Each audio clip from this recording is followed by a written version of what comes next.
Hi, Shyla. Thank you for your email. It's really, really helpful that you sent these slides along, and it helps me to explain how to do these questions for you. So I've got the picture of the first one here, and what I'll probably do is make you a video for each of the slides that you sent me. With this question, when you're being asked to find the mean, if you're doing it longhand, then you're just going to take the 20 data values and add them up and divide by 20, and that's the answer that's going to go in here. Don't forget, it's asking you to round off to one decimal place, and so make sure that you're following the proper rules there. If the second decimal place is 5 or higher, then you're going to round up, okay? If you're using our Studio for this, then I guess it would be you'll be using the code that you were given for the mean for this, but I'm assuming that you're just doing all this by hand. So for B, what's the standard deviation? So to find standard deviation, once you've found the mean in part A, then you're going to subtract the individual values in your data set one at a time from the mean, okay? And so if you have, like, the first number is 79, we'll have whatever, let's say the mean is, I don't know, say it's 80. You would take 80 minus 79, and then you would take 80 minus 83, and so on.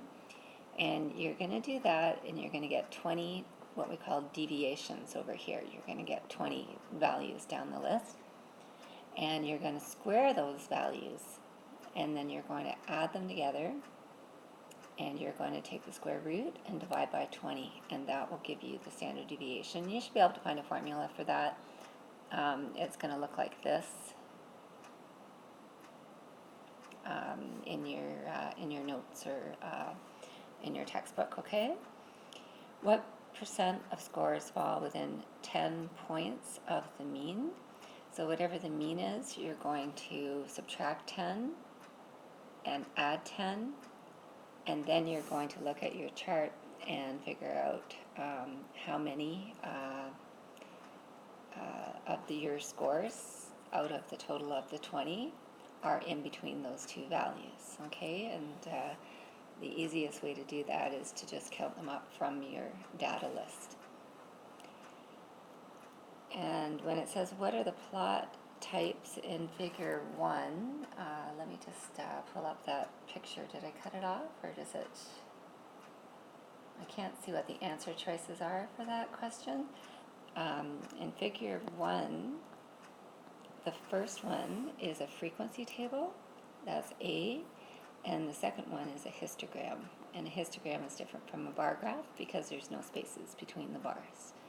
So I'm going to make you a separate video for each of the slides that you sent me so that we can keep this short and you can look at them one at a time, okay?